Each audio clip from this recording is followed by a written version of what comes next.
New revelations about the Benghazi attack. Yep, before he died, Congressman Bill Young met with Benghazi survivors and learned about details about the attack. Fox has now gained permission to air what he said. They emphasized the fact that it was a very, very military-type operation. They had knowledge of almost everything in the compound. They knew where the gasoline was. They knew where the generators were. They knew where the safe room was. They knew more than they should have about that compound. All this is the Benghazi survivors who testified yesterday were required to sign non-disclosure agreements by the CIA. Here with details, Fox News contributor and senior writer at the Weekly Standard, Stephen Hayes. Stephen, thanks for joining us today from Naples, Morning, Florida. guys. Good to have you. So I know we can't identify the people who testified yesterday, but generally, who were they, and why was it okay to talk yesterday?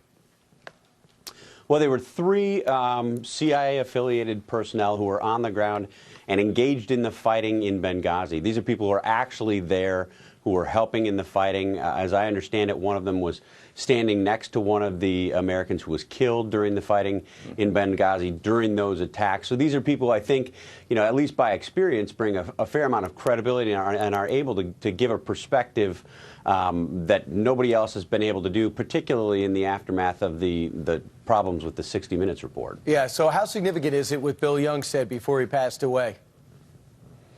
Well, I think it's yet another piece of evidence that suggests that this was a planned, coordinated terrorist attack on the compound.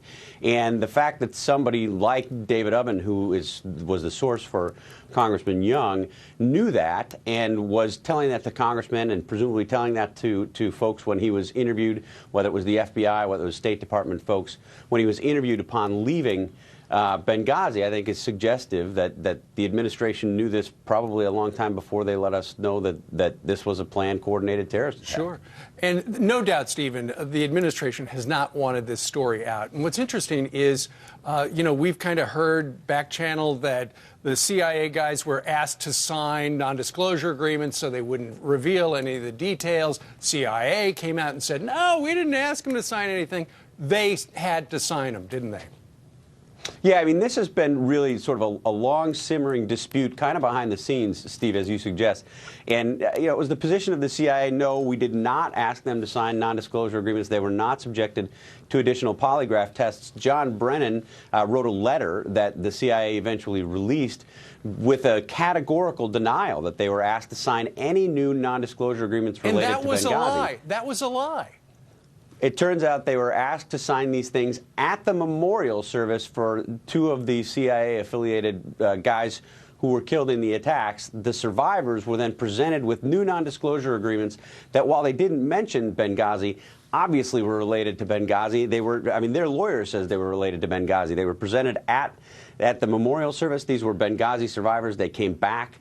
The subject of the day was Benghazi. It strains credulity to suggest that these didn't have anything to do with Benghazi. Right, and so just amazing, too, that they told the families when the bodies ran to Dover, it's about a video. Everyone was talking about a video when they knew instantly it was a military operation. The recent poll also reveals that the American people want to continue the investigation on Benghazi by a toll of 65% yes, 31% no. So we'll continue to do it. Thanks, Stephen Hayes. You bet.